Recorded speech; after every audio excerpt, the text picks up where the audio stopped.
like the whale, for example, you have such a lot of DNA, right? But because you see, the onion, the humble onion has got 17,000 million, yeah?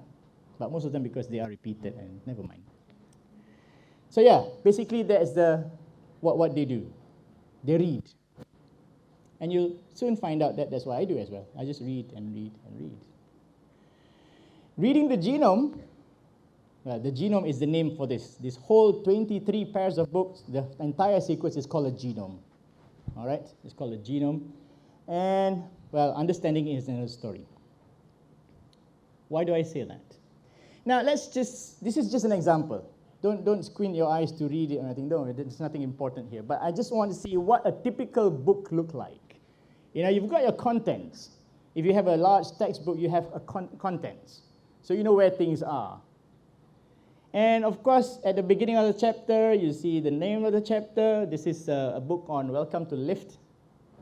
It's not the lift. It's actually a software for, can't remember what now, but yeah. So it has sections, and you have paragraphs, and then you have letters. So you can read it. And within the letters, you've got spaces and so on. So it's fine, right? But what if you don't have all that? What if everything is just letters all the way? And indeed, this is how the human genome is written. It's written like this, right? Letters, letters and letters and more letters. For humans, 15 reams of it. And from there, you're expected to scrutinize many different ways to approach it. Either you actually try to read it and compare with. I mean, it's like when you're trying to discover an ancient, like hieroglyphs or anything, and then you try to see what's understood. Different language. It's the same thing here. So the reason why reading the genome of the humans is also done in concurrent with reading the mouse, the flies, and so on, is so that you can actually compare and then start understanding, because they are much smaller. Like bacteria has only about 4.6 million. You can finish it earlier. All right? So you want to read it, and then you want to try and understand it. And hopefully, when you read all these pages, you'll be able to sectionize. Oh, that part is actually tells you about what the eye color is. Or the other part tells you whether you're going to grow hair or you're going to lose them. No offense to anybody. Maybe it's a bad example, but sorry. What color of your hair? Maybe. All right. So that part maybe is something else. All right. So this is an ongoing process. And I can tell you, while the human genome has completely sequenced, there are still gaps, but they say completely sequenced in 2003, 2017, well, there's still a lot to be learned. There's still a lot that needs to. But of course, the knowledge now is actually tremendous. There's loads and loads and loads and information overload. All right? So you want to be able to do this. You read, and then you say, okay, this is a chapter, this is the section, and on and on and on. So, trying to say what the book is. And you have to do this for every book so that you understand, right? This is an example. One chromosome, one book, the X chromosome, where they've actually discovered that the section up there is responsible. It's like this, when you have a book, when you find something and you just put tabs, it's like marking. Right, so you mark it there. Okay, this is the area for ichthyosis. Ichthyosis is like, a premature death where it actually looks like a fish, kind of. It has big eyes, babies, so it's a deformity. Ocular albinism, Duchenne muscular dystrophy. I'm sure you're familiar with, some of you may have heard of it, DMD. Retinitis pigmentosa, the night blindness. You cannot see in the dark. Right? If you can't, it's actually a disorder, and sometimes some of the type is actually progressive. That means you get worse and worse and worse. So you better get it checked. So this is mapping, and this is what they do with the genome for every book. All right. So just to sum it all up, so from humans you get cells, in the sense you understand the chromosomes, and then from the chromosomes you've got the DNA, and then the DNA you read, and then you try and understand, and that's the works of it. And that's basically what I do. Maybe not entirely in such a big effort to, in a big scale, but in a rather smaller scale. If people, in the world looks at books and so on, I actually look at the chapters and try to define the smallest, within the capacity of my laboratory. So we do smaller versions of it, right? But we do contribute to the gene bank. So then, now we are moving on to whatever I did for my PhD. My PhD work began when they were just in the first phase. So now, remember I said the sequencing of the genome started at the late 80s, early 90s. This is when I was doing my PhD.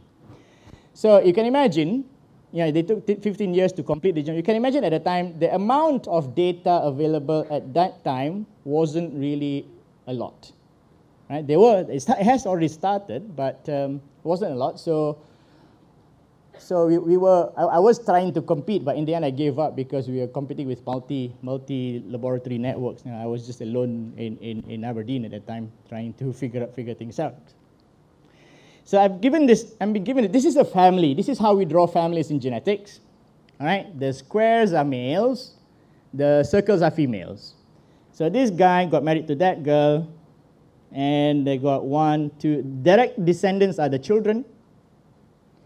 Right, so these are the 1, 2, 3, 4, 5, 6, 7 children, and then he later got married and they got 3 children and so on. Only the squares denote males, circle denote females. But why is it filled and some of it black and white? Nothing to do with race, but it's not racist here. It's just to denote that the black has got the phenotype. Whether it's actually a sickness or whether any hereditary disease or even just a characteristic, so that person has it. All right? So this person, this dad, the granddad actually passed the phenotype. In this case, we were talking about retinitis pigmentosa. I mentioned the retinitis pigmentosa is about night blindness. So he passed it to that, the first son, second daughter, third daughter, and second son. But the remaining 3 daughters escape. And then the son later on passed it to the granddaughter. Right? So my job is to find out where is this problem. In the whole 23 pairs of books, I'm supposed to find out where. In that 3 billion, I'm trying to find out where is the problem really. So we did what we call as linkage studies. Okay? Not really easy. This is a bit technical, but you may not catch it, but it doesn't matter. Let's say, for example, each book can be labeled. Let's say you've got the blue book and the red book. Okay? You want to see what we call as correlation. It's like this. You correlate milk with stomachache, for example. Why? Because you drink teo. You drink what's teo in English? Black tea. Okay, all right. Sorry. You drink black tea is fine, but if you put milk, then you get stomachache or stomach upset. So there's correlation between the presence of milk and whatever you're feeling. So it's the same thing here. So you want to see, you've got the blue book, you've got the disease, you've got the dark blue, got the disease, but this person has got the dark blue but do not have the disease. Similarly, this person has got the light blue and not the disease, and this person has got the light blue, but there is the disease. So that means there's no correlation. All right? But if we look at the red book, the red one, everyone that receives the red, darker red book gets the disease. But the one that gets the lighter does not get the disease. So you actually try to follow, and you actually need a lot of big families before you can actually, because when we do all this, you do statistical analysis. So for this kind of family, it's not very easy to get. You need further family members and so on, which is one of the reasons why I had problems trying to do my work here. But anyway, so in this case, there is a chance that whatever gene I got, whatever factor, whatever problem is actually located on the red book, red chromosome.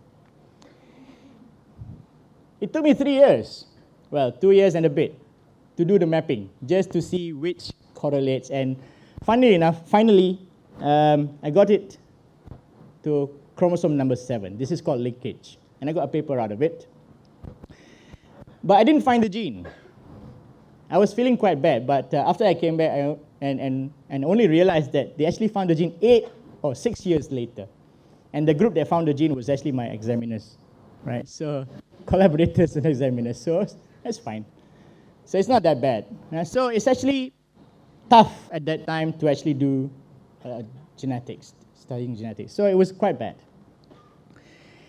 When I came back, I did this work on colorectal cancer. It's the same thing. It's a family, right? Now, if there is a line across, that means it's passed away. All right? So you've got a bigger family here. So some of them has got the colorectal cancer, and then some of them has not. But different from my earlier task was to find which book. But this one, they already know which book, they already know which section. They know the gene. It's the APC gene. Right? So what is my job? What do I want to do? What do I want to find in the DNA? I want to look for what is wrong with it. It's like copy editing. It's like me checking your thesis. You know, as an examiner, you look for mistakes here and there. Well, of course, here you've got softwares to do it.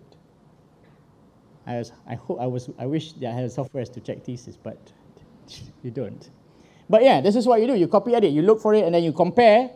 If you have a comparison, what's good and what's bad, and then you try and pinpoint every little letter that you read to see whether there's any difference or not. This is an example of what kind of mutations. Okay, the genome, the DNA, is read in multiples of 3s. This is an example, but it's like a reading frame. If it starts, it doesn't stop until the end. It has to read 3 by 3 by 3 by 3. It doesn't have, this is how it reads. So basically, if the original strand says the bad, fat cat ate the rat, a mutation is where there is something changed. For example, the B has changed to an S. So instead of a bad, fat cat, it becomes a sad, fat cat. And then sometimes additional changes in other places, whatever, the sad doesn't eat the rat, but the bat. These are substitution, changes.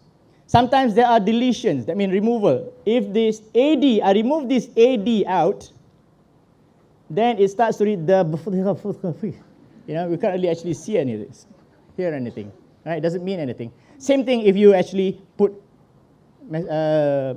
something, and these are all things that can occur within in the genome, right? Insertions, deletions. So again, what I need to do was to look at the book and check. So this is the book of the patient, this is the book of the healthy individuals, and then I compare, all right? It's not an easy task.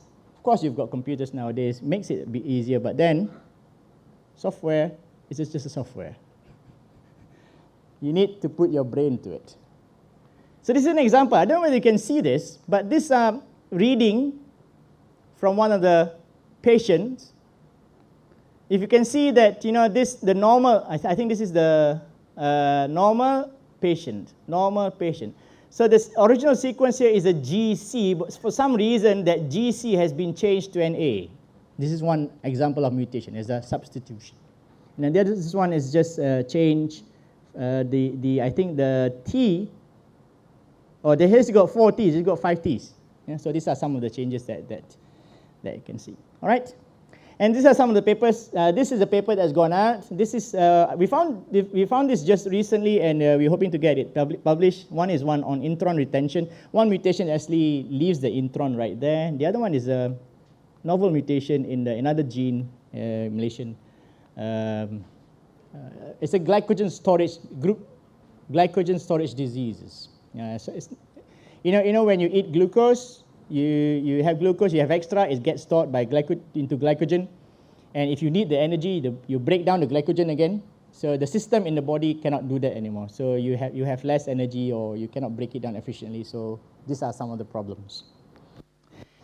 Now this slide just needs to remind me what are the things that I'm going to talk about? Okay, so that's one.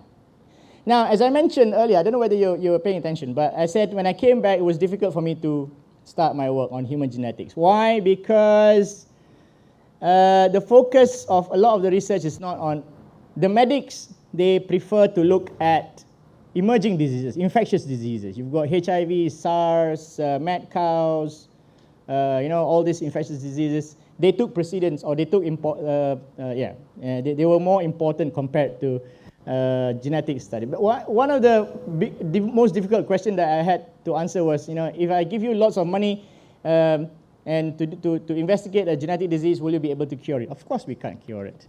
Not now anyway. Right? But it is about understanding the disorder. And then when you know what's wrong with it, it's like diabetes. When you know you have it, then you can control your diet, for example. So you need to know what's wrong. So at that time, it was very difficult for me to pursue genetic studies. But of course, as a lecturer, as an academic, you need to publish. The word is publish or perish. You need to do research. So I went to look around and see what can I do with my little knowledge that I have. So one of the first is cloning. Well, this is the work. You see, I mentioned that, bacteria have their own book, and humans have their own book, language, and so on, right?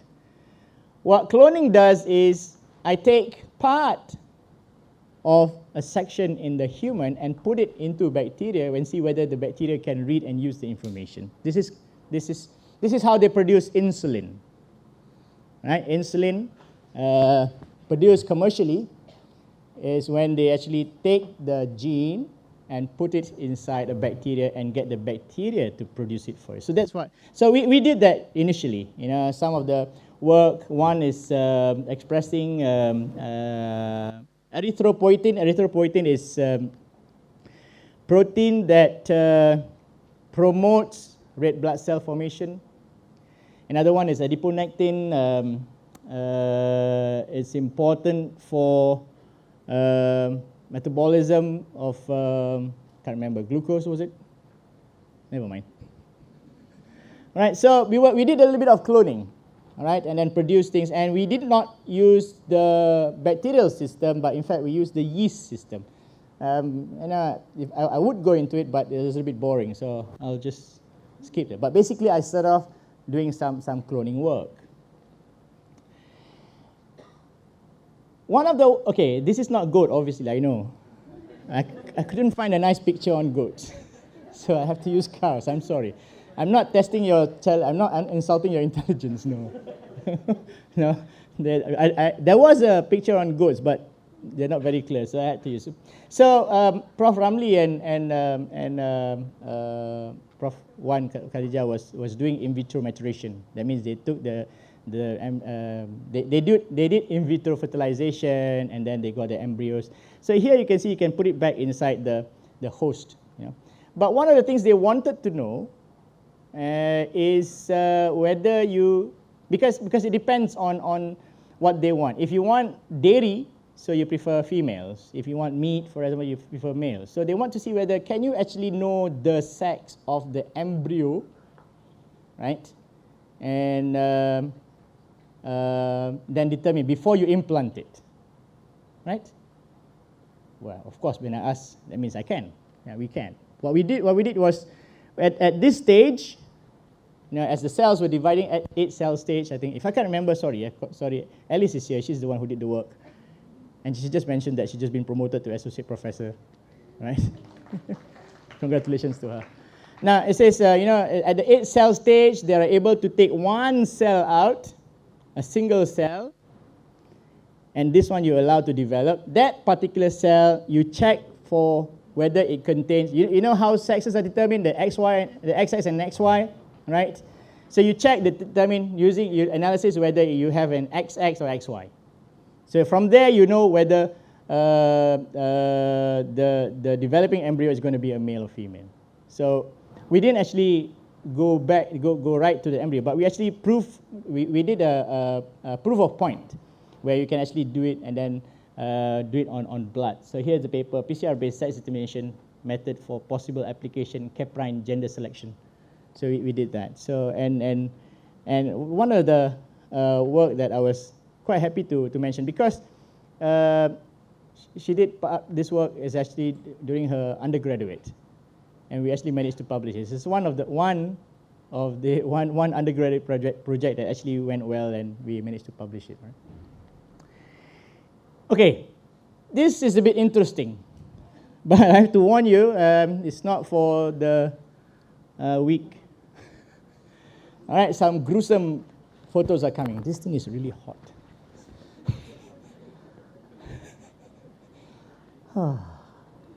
Right. Okay, it's not that bad. I don't know whether you can see. Can you hear me? You still can hear me. So this is a pig, a baby pig. It was sick. So anyway, we took the, what we did was we had a cage, and then we allow it to, we want to see the decomposition stages, all right? So day 1, day 2, day 3, day 4, 5, 6, 7, habis, it's finished. Why are we interested in this? Because there is, it says up here, forensically important flies. Now you see here, the interest is this: when there is a corpse, right? Maybe in the field, or as dying carcasses or dead carcasses, you'll see all the maggots coming in, or all the flies coming in. One of the things that the police wants to do is to tell what you call as the post-mortem interval, the time of death. But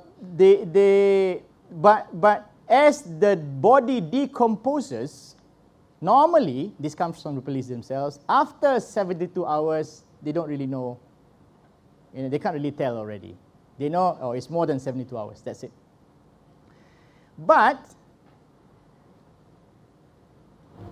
we found that, well, not we found, the scientific community found that as the body decomposes, different types of insects will get attracted.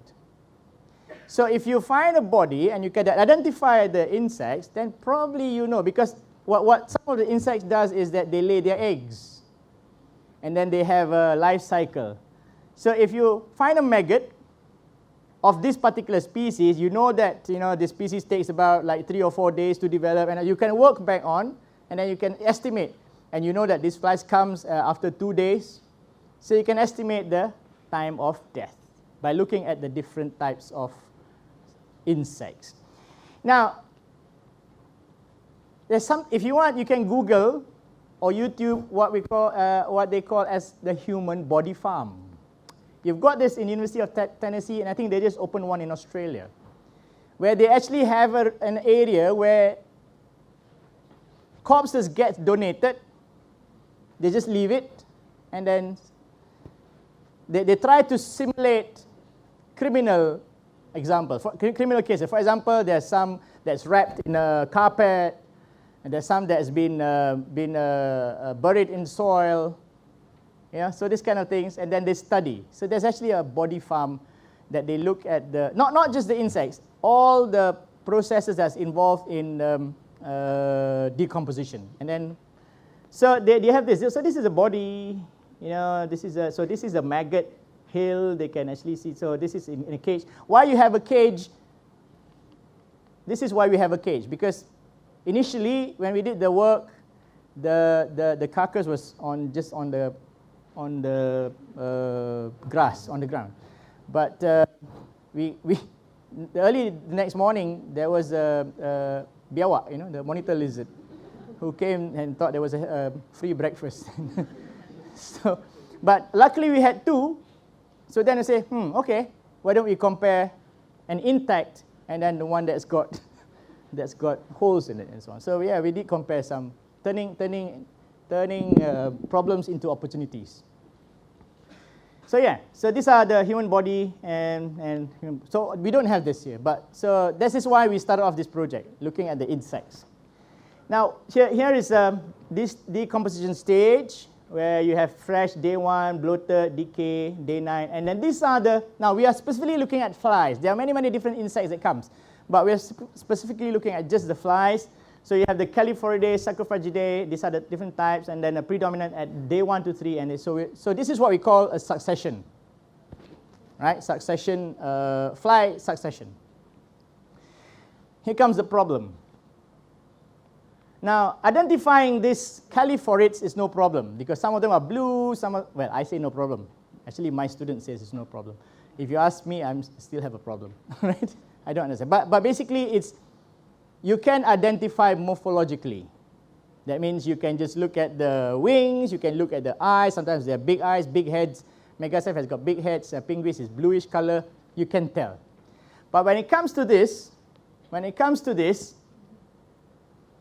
well, to my eye and to a lot of entomologists who don't know this, they say it's the same, right? But later we were told these are 4 different species from the same genus. Biologists, you should know this, species. And here, you actually have differences between different genus, different genera. They still look the same, okay? So morphologically, if you just switch one or the other, I cannot identify anymore. So that's a problem, right? So what do I do? So how do we do it? Well, as I said, what we do is we just look at the DNA. I'm quite surprised why I have durians. But basically, I can't tell one durian from another as well. Musang King, this is a what? Mountain cat, sleeping mountain cat or something. Have you heard of that one? Yeah, but basically, they say it's got this star. But both have got stars, and so I think I always get duped by the sellers. But never mind, as long as it tastes good, it's okay. But basically, you look for differences.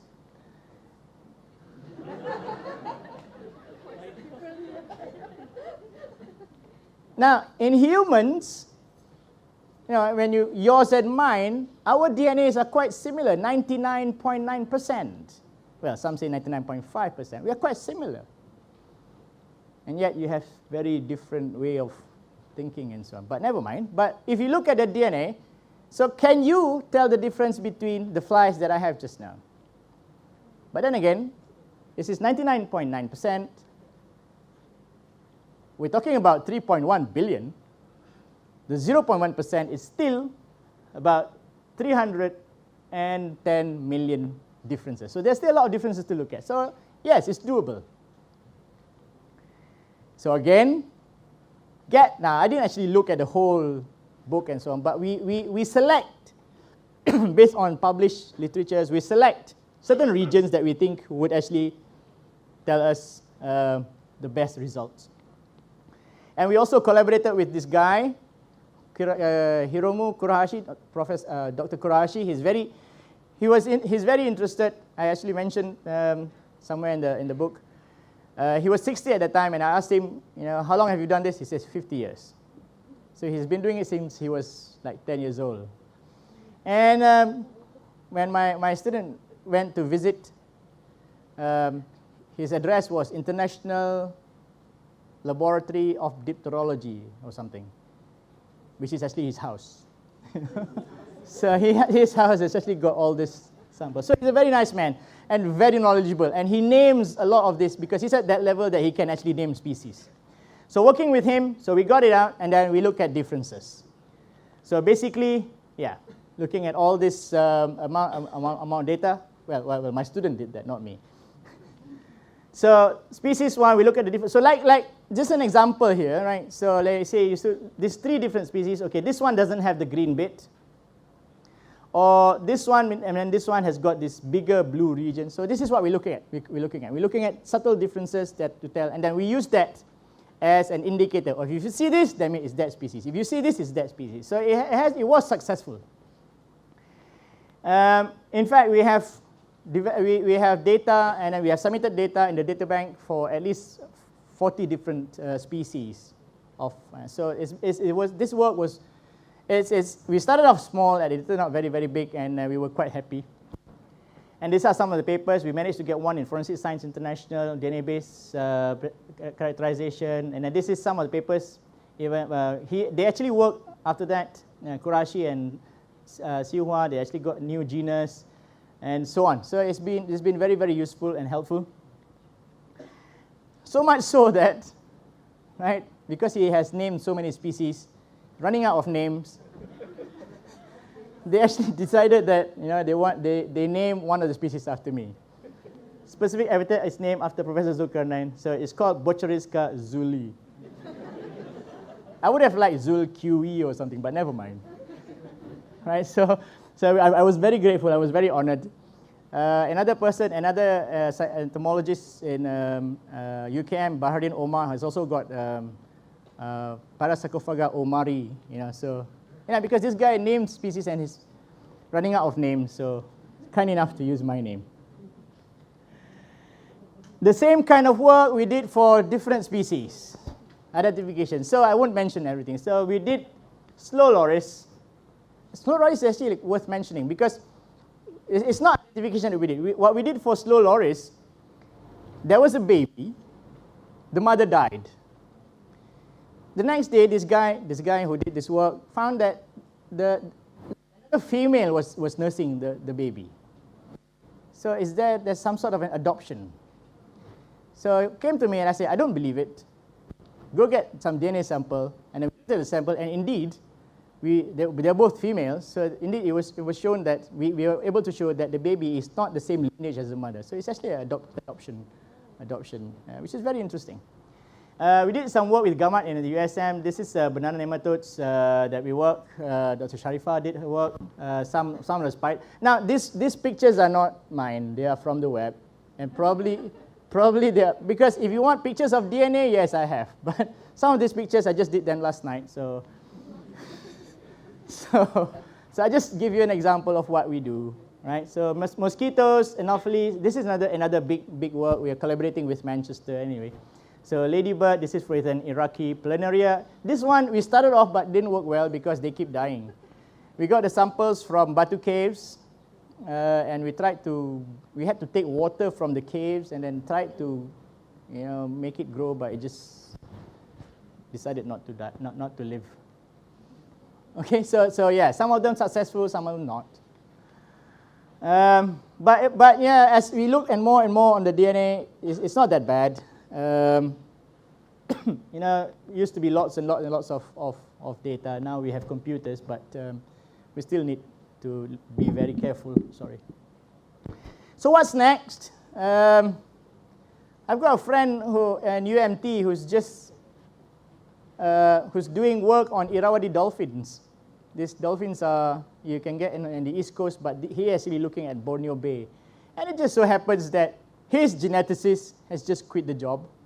So he called me up and said, would you like to be interested in us? Of course, because the prospect of going out and field work probably sometime in October, so we'll probably get to do some Irrawaddy dolphins, right, in the future. Same thing, get the DNA, read DNA, look at differences, same old boring stuff. And now that I am in sports, to my colleagues up there, I'm trying to get them interested, trying to sell this idea, because you see, this is an article in Sports Illustrated in 2010. They've already done this 7 years ago, looking at genes that determines whether you are a fast runner or you are endurance-based, or you are a high, you process your VO2 max. These are all done way back in 2010. And right now, our country has top-level athletes. We are no longer just competing. We are now, our presence should be felt. We have our divers, we have our cyclists, our shuttlers winning. So, yes, we have the ISN, the Institute of Science Negara, who does the science, but basically their work, as I spoke to them, is more on not research, it's more on a service. So based on that, I've actually, we're signing an MOU with BAM, they're paying us money so that we can do some services as well, and hopefully we can do some research on that. We have signed an agreement with SRAM. SRAM is Squash Rackets Association. So this is what's happening at the moment. So hopefully with all these people in, I'll get some interest going on at the sports and looking at genetics. Which means if that goes on, then probably I won't come back. I'm just kidding. All right, my acknowledgement. I'd like to thank again my family. They've been instrumental. Thank you very much, my lovely family. All of my collaborators, I can't really name all of you, but you know who you are, and I'm forever indebted. Prof. Yasmin, I remember coming back and hogging on your lab and your chemicals, when I first came back. Thank you very much. I remember that. These are my postgrads. Sally did the biotech work on erythropoietin. Pah did the nematodes. Siwa was the one that did a lot of the forensic flies. Hussein is here. He did the adiponectin cloning on biotech. Nora Shikin, she is now she's a professor, I think, in UITM Medical School. She's teaching my daughter. Lao Yilin is a lecturer in medical faculty. Fatima and Nadia did work on chalcone synthase. It's a work that looks at pathways, but because I'm not very familiar with that, I haven't mentioned that. I haven't given them enough credit, but basically it's quite good work. Farnas did some work on growth hormones, cloning of the growth hormones, and see what its effect on the reproductive system. This is Zulhelmi working with Prof. Norma on spiders. Ili and Amira, where's Amira? Ili and Amira actually worked on genetic diseases, disorders. So they are both writing up at the moment, waiting for me to read up their thesis. Nadia, I have mentioned, Haslinda. These are the few students that I started off working. Saoyok was my first master's student who did the colorectal cancer work. Alice is here. She was the one who did the goat sexing. Jitsin is here also, working with, he did the molecular analysis of the mosquitoes. Fikri, I don't know what you do. I'm just kidding. He's actually Dr. Fikri now. He did work on he helps out in various work. He was, what did you do? Oh yes. He was. No, we are too close. Sorry. So he was also with the colorectal cancer. Shuhada did oil palm. Atika did what was it? Bees. No, wasps. Taufik is a student of Dr. Sharifah and myself doing nematodes. Amira Fairuz doing chalcone synthase. Ayuni was our graduate. She's now a police ASP. ASP or DSP? Yeah. But she came and did a master's on still using flies, but instead of using DNA, we're trying to map out the wing pattern and see whether they can use computer softwares just to determine that. Yvonne is here doing chalcone isomerase. Sakina and Nabil is working with Hussein. They're doing some looking for antivirals and cloning and stuff. So it's really diverse. I find it very difficult to when people ask me, what's your field? So I say, well, looking at DNA. So finding answers in DNA. All the students, undergrads, masters, interns who have contributed. Special thanks to Sally. Right? She's been with me right from the undergrads. She's been there, I think, you know, I couldn't have done a lot without her. She practically runs everything, and you know, with her, I'm able to do other things. All right, thank you very much, Sally. I'm hiring her again, though not paying as much because I don't have money. Sally, all right. My daughter did these drawings. Raihana, Intan did this too, this painting and this sketch, while Jasmine baby did this lovely flower. All right. Thank you, Sarah, for driving my mother here. Atira just came back all the way. She's actually in Southampton campus, Johor. She came back all the way to listen to me talk.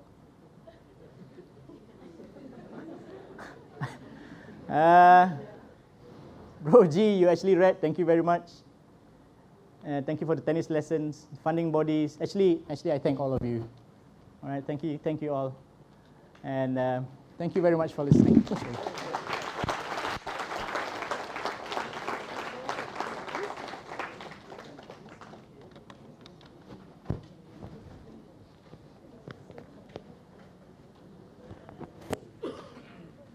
Thank you very much, Professor Dr. Zulqarnain. Ladies and gentlemen, I would like to call upon Professor Dr. Zanara binti Abdullah, Dean of Faculty of Science, to summarize and conclude today's lecture, which has been delivered by Professor Zulqarnain just a while ago.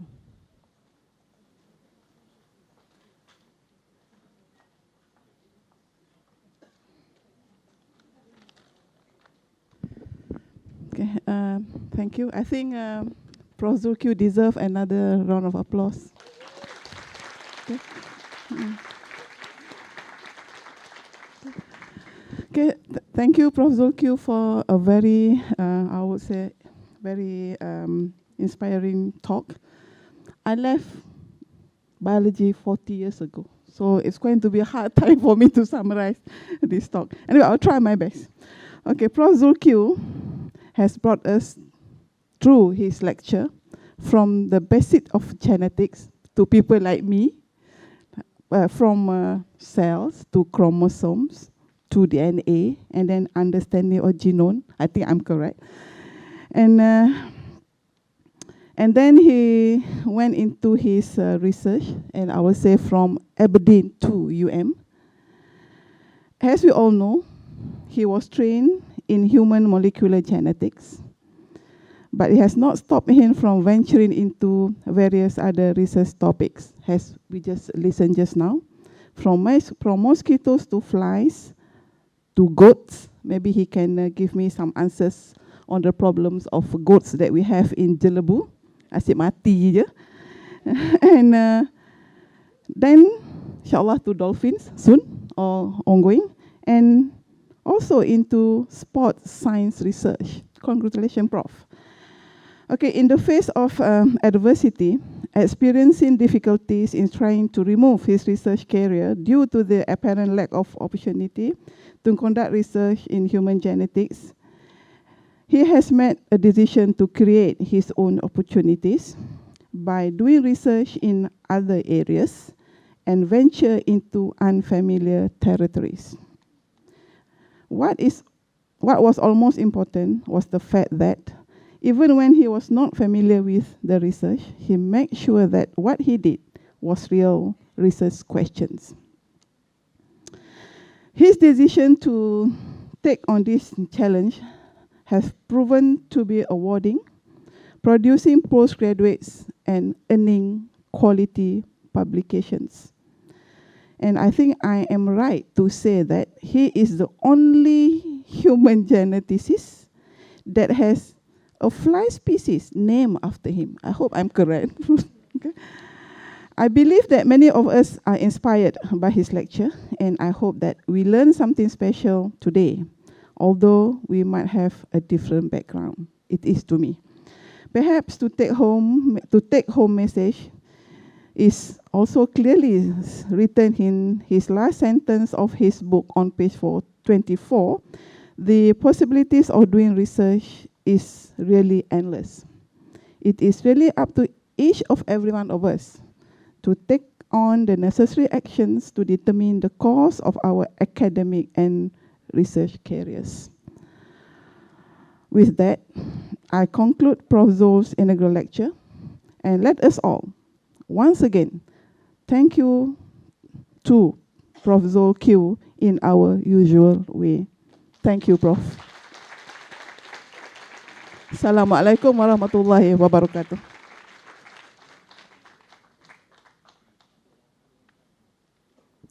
Thank you very much, Prof. Zanaria, for sharing this lecture.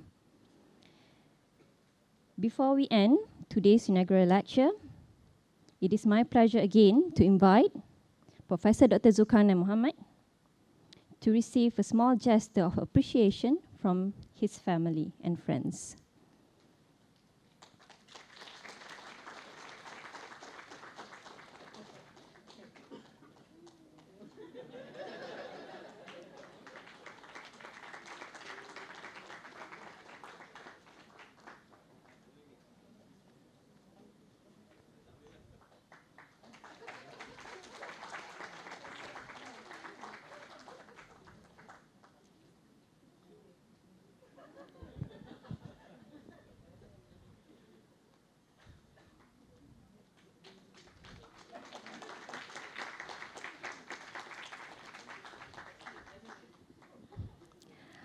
I would like to take this opportunity to thank the management of the Faculty of Science, Corporate Communication Office, students and staff of University of Malaya, as well as all distinguished guests who have made time to be part of this lecture.